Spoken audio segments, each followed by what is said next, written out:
প্রশ্ন করে আপনারা ক্ষমতায় গেলে কোরআন আইন কায়েম করবেন? অবশ্যই তো।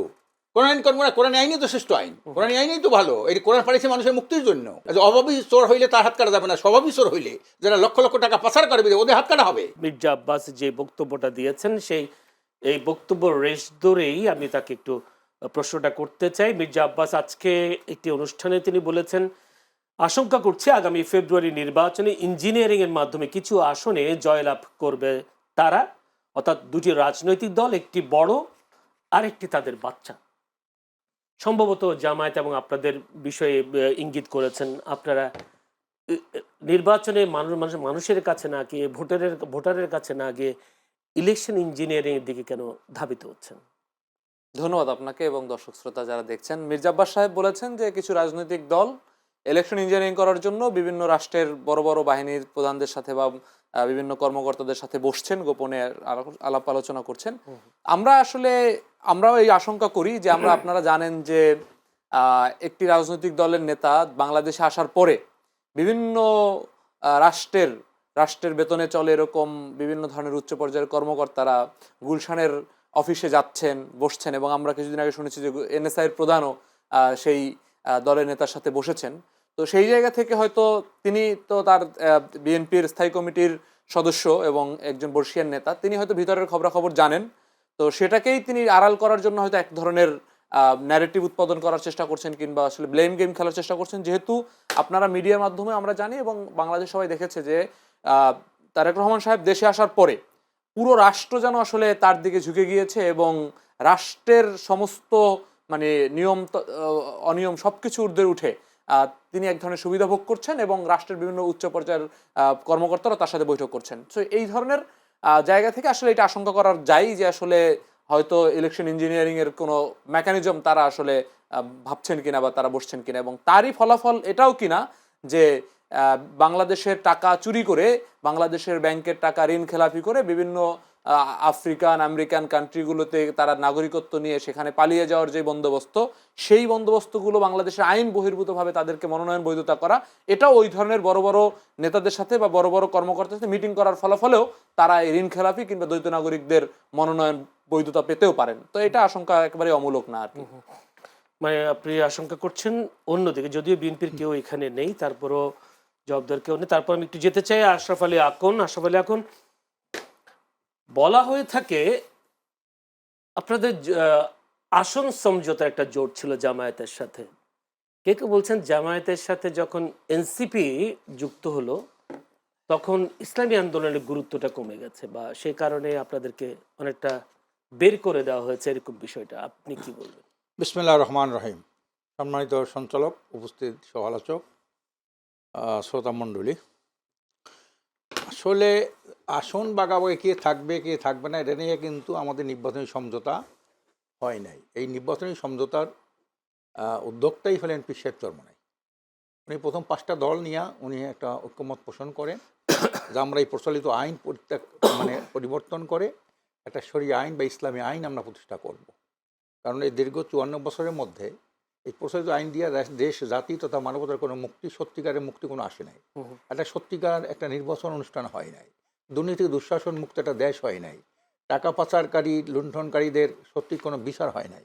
কাজে এই জন্য এই লক্ষ্য নিয়ে কিন্তু মূলত নির্বাচনী সমঝোতাটা হয়েছিল। সেইখানে জামাত ইসলাম যোগদান করে। এটা কিন্তু পরবর্তীতে আপনাদের সাথে জামাত ইসলাম যোগদান করে? হ্যাঁ, যোগদান করে। প্রথম তো ছিল আমাদের 5 দল নিয়ে আমরা করছি, তারপর আর 6 দল, তারপরে যোগ হইল ওই আপনার কি বলে জাকপা, আর হইল বিডিপি, এই 8 দল। এখানে সিটটা বড় কথা। আর ইসলামী আন্দোলন আপনি জানেন, ইসলামী আন্দোলন শুরু থেকেই এই সিট নিয়া, ক্ষমতা নিয়া যতটা না সরব, তার চেয়ে আদর্শিক একটা কথা আছে, ইসলাম দেশ মানবতা। অনেক দলের মধ্যে না থাকার কারণে আমরা অনেক কিন্তু সিটের অফার পাইছিলাম বহুত আগে থেকেই। আমরা কিন্তু সেই অফারে আমরা পা দেই নাই, ওই ফাঁদে পা দেই নাই। আমরা এককভাবে আমরা পরিষ্কার বলেছি আপনারা দুর্নীতি দুঃশাসন মুক্ত দেশ করতে পারবেন কিনা, এই যারা দুর্নীতি বাজারে তাদের রাজনীতি মুক্ত করতে পারবেন কিনা, এটা আমাদের পুরানো বক্তব্য, এটা আমাদের মূলনীতির মধ্যে আছে। তা সেখানে যখন দেখলাম সিট নিয়ে তো একটা আছে বোঝাপড়া, এনসিপি যখন আসলো, এনসিপির সাথে আমাদের সবচেয়ে তো বললো যে যতগুলো দল আছে এর মধ্যে আমাদের মধ্যে সবচেয়ে বেশি সম্পর্ক কিন্তু এনসিপির আমাদের সাথে। এই যে জামাতে যাইতে পারে কিন্তু সম্পর্কটা ভালো আমাদের সাথে। তো সেখানে এনসিপি গুরুত্বটা তো বেশি হয়ে গেল না নির্বাচনী না না, এটা সংসদে। এটা ওরা সামনে যাক, আমরা তো ওদের গুরুত্ব দিছি। আপনি জানেন যে এদের সাথে বৈঠক হয়েছে পীর সাহেব, এদের নাহিদের বাসায় বৈঠক হয়েছে পীর সাহেব, ডাক্তার শফিক সাহেব, পীর সাহেব মানে চরমনায়। আপনারাও চেষ্টা করেছিলেন আপনার দল না এটা আগে, এই 8 দলের আগে যখন আমরা 5 দফা নিয়ে আন্দোলন করি, সেই আন্দোলনের মুখপাত্র বানিয়েছিলাম নাহিদ ইসলামকে। এই মানে 8 দলের 8 না দলে আপনাদের 5 দলের সাথে আমাদের 8 দল তখন 8 দল হইলো। হয়েছিল। তখন এনসিপিকে আমরা এই দলে আহ্বান জানাই এবং এই 5 দফাতে আমাদের দাবি নিয়ে যে আন্দোলন হয়েছিল, দেশব্যাপী সমাবেশ মহাসমাবেশ যা হয়েছিল, সেই আন্দোলনের আহ্বায়ক বানানোর পরিকল্পনা পীর সাহেব প্রস্তাব করলো যে তুমি ইয়াং মানুষ, তুমি এইটারই হও, আমরা আছি তোমার সাথে। তখন পরের দিন নাহিদ কি বুঝে উনি বলছেন যে আমি এই আন্দোলনের সাথে নাই, এটা পরের দিন বললেন। এখান থেকে পীর সাহেব একটু মনে একটু পাইলো যে কালকের বললাম তার বাসায়, আজকের সে পাল্টে গেল, এই আর কি। যাই হোক, এরপরে কিন্তু পরবর্তী যোগ দিল তো না, এটা অনেক পরে, অনেক এটা কিন্তু অনেক পরে। মানে প্রথম প্রশ্ন আপনাদের ছিল হ্যাঁ আমাদের প্রস্তাব ছিল, কিন্তু না সেটা ছিল যে কর্মসূচিতে তোমরা আগে ইনক্লুড হও। রাজনৈতিক কর্মসূচি ভিত্তিক। হ্যাঁ কর্মসূচি ভিত্তিক। আচ্ছা, কিন্তু এরপরে যেটা হলো এনসিপি আসবে, এলডিপি আসবে, তারপর হলো কি বলে ওই যারটা আছে জাকপা। এবি পার্টি আসবে। আবার এবি পার্টির সাথে আবার এনসিপি একটা জোট আছে, কিন্তু 3টা জোট ছিল, একটা চলে গেছে, 2টা জোট। এই আসবে, এইটা যে একটা 8 দলীয় জোটের মধ্যে একটা চুলচুলা বিশ্লেষণ করে আসবে, এইটা কিন্তু হয় নাই, এইটা হয় নাই। আচ্ছা আসবে আসবে ভালো কথা, আসন কে কয়টা পাইবে এটাও কিন্তু কোনো নির্ধারণ করা হয় নাই। তার আসার পর কি হয়েছে, জামাতের আসন দিয়ে দিয়েছে এনসিপিকে, যেটা চূড়ান্ত দিয়ে দিয়েছে এনসিপিকে, ওইটা আবার দিয়ে দিয়েছে এলডিপিকে, আমাদের আসনগুলোর মধ্যে থেকে দিয়ে দিয়েছে তারা। এখন এই একক যে মরলিপনা, মানে আপনাদের গুরুত্বটা কমে গেল এটাই তো না নাকি? গুরুত্ব কমে নাই, মানে এই যে তারা এককভাবে এই যে সিদ্ধান্ত, এই যে তো নির্বাচনী সমঝোতার যে আমরা একটা দল, এইটার সিস্টেমের বহির্ভূত। তখন আমি চিন্তা করলাম ঘটনা কি। ইতিমধ্যেই ওনার 2টা কথা, জামাতের আমিরের 2টা কথা, এইটা আমাদের নেতাকর্মীদের মধ্যে দারুণ ক্ষোভের সৃষ্টি করছে। একটা হলো উনি বলছেন যে ওই যে খালেদা জিয়া যে ঐক্যের পাটাতন তৈরি করে গেছেন, এই পাটাতনে দাঁড়িয়ে আমরা জাতীয় সরকার গঠন করব। আমাদের লোকেরা বলতেছে যারা আমার প্রতিদ্বন্দ্বী তাদের নিয়ে উনি জাতীয় সরকার গঠন করবে, এটা তো কোথাও সিদ্ধান্ত নাই। এই 8 দলীয় যে নির্বাচনী সমঝোতার যে জোটটা, এর মধ্যে এই কথার কোনো সিদ্ধান্ত নাই যে এরকম। আমি কিভাবে ধরে নিব আসন সমঝোতার জন্য আপনারা বের হয়ে গেছেন, আপনার স্বার্থ না, হাসিল হয় নাই সে কারণে না, বের হয়ে গেছেন। এইটা ওরা বলে, এটা কেউ ওরা যে বলে তা না, কিন্তু আবার কেউ কেউ বলছে আপনাদেরকে বের করে দেওয়া হয়েছে। এইটাও ঠিক না। এইটাও যে বের করে দেওয়া হবে, এটা তো জোট না যে বের করে দেবে, কারে থেকে এটা বের করে দেয়। আমরা যেটা তো দেখছি আপনারা কি কারণে বের হয়ে গেছেন? আদর্শিক আপনারা রাজনৈতিক বের হয়ে গেছেন না বের করে দিয়েছেন? জোটের তো কোনো সভাপতি ছিল না, দেখে বের করে দেবে। এটা তো সমাজ ছিল, এটা তো আমরাই উদ্যোক্তা। আমরা তো এখনো বলি যে তোমরা যারা আসো, তোমরা ওয়ান বক্স পলিসি, এই কথা policy, হ্যাঁ। এই পলিসি তোমরা চলে আসো, আমরা এটা আহ্বান জানাই। কে দিল কে আসলো এটা দেখার ব্যাপার না, আমরা কিন্তু এখনো সেটা আমার এখন আছে। এখন আমাদের জানেন যে প্রায় 30-35টা আসনে আমাদের প্রার্থী নাই, 265 আছে এখন, সর্বশেষ 265।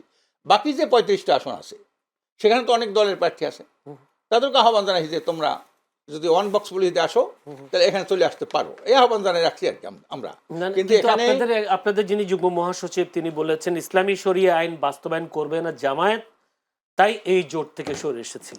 এটা একটা কারণ, কারণ প্রচলিত আইন, শরিয়া আইন, এটি নিয়েই তো জামাত, এবং জামাতের অনেক কিন্তু আপনার বক্তব্য দিয়ে কথাটা উঠে আসছে, আপনার বক্তব্য হচ্ছে যে আসন সমঝোতা নিয়ে না, এটা কেউ বলে নাই তো। আগে দেন আমাদের যুগ্ম মহাসচিব যিনি মুখপাত্র, সে কি বলছে? উনি তো বলেছেন আসন সমঝোতা তো একটা যেটা অনেকটা না, আমার ইললিগাল। প্রশ্ন ওই জায়গায় আসন সমঝোতার সমস্যা নাকি শরিয়া আইন সমস্যা, কোনটা? অনেকগুলাই সমস্যা। কারণ এই যে এনসিপিকে যে আসন দিল, এটা আমরা তো জানি না। আমার নির্ধারিত আসনে যখন এনসিপি ঢুকাই দেয়, কারণ এনসিপির সাথে আমার দ্বন্দ্ব বাজাই দিল, এই এইটা বাজিস কেনা ওনরা। এইটা তো বাজানো যদি সমঝোতা ভিত্তিক, আমরা যদি আলাপ আলোচনার মাধ্যমে যে এনসিপির এতগুলো আমাদের এতগুলো জামাত, এইটা কিন্তু হয় নাই। যার কারণে এইটা একটা যেমন কারণ, 2 নম্বর কারণ হলো শরিয়ার এই বিষয়টা, 3 নম্বর হলো জাতীয় সরকারের ওইটা, 4 নম্বর হলো যে ওই যে ইন্ডিয়ার রাষ্ট্র একজন প্রতিনিধি দেখা করছে, অনেকদিন গোপন রাখছে, তারপর রয়টার্স যখন বললো যে আপনার সাথে যোগাযোগ করছে, তখন বলছে ওরা গোপন রাখতে বলছিল। এটাও তো আমাদের মধ্যে সন্দেহান। তো এখন যদি প্রশ্ন করে আপনারা ক্ষমতায় গেলে কোরআন আইন কায়েম করবেন? অবশ্যই তো কোরআন আইন করবো না, কোরআন আইনই তো শ্রেষ্ঠ আইন, কোরআন আইনই তো ভালো। এই কোরআন পাঠিয়েছে মানুষের মুক্তির জন্য। অন্যায় অবিচার জুলুম নির্যাতন মুক্তি একটা সুখী সমৃদ্ধ কল্যাণ রাষ্ট্র প্রতিষ্ঠার জন্য। চুরি করলে চুরি করলে হাত কেটে দিবে। অভাবী চোর হইলে তার হাত কাটা যাবে না, স্বভাবী চোর হইলে যারা লক্ষ লক্ষ টাকা পাচার করবে ওদের হাত কাটা হবে।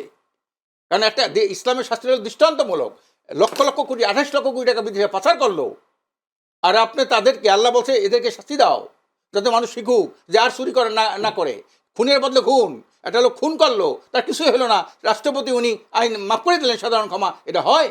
অথচ ইসলাম বলে কি যে একটা খুন হইলে পরে সেই খুনের ইসে মাফ করতে পারে কারা? এই শোনেন, একটা হলে সাধারণ ক্ষমা করতে তার পরিবার, আর তা না হলে মুক্তিপণ দিয়ে ক্ষমা করতে পারে, আর যদি উনি না করে তাহলে তার মৃত্যুদণ্ড হবে, মৃত্যুর বদলে মৃত্যু। এই আজকে কি করে ওই যে আব্দুল হামিদ, এই যে দেখেন, আরে তাহেরের পোলা, ওই যে বিপ্লব রে খুনির মাফ করে দিল।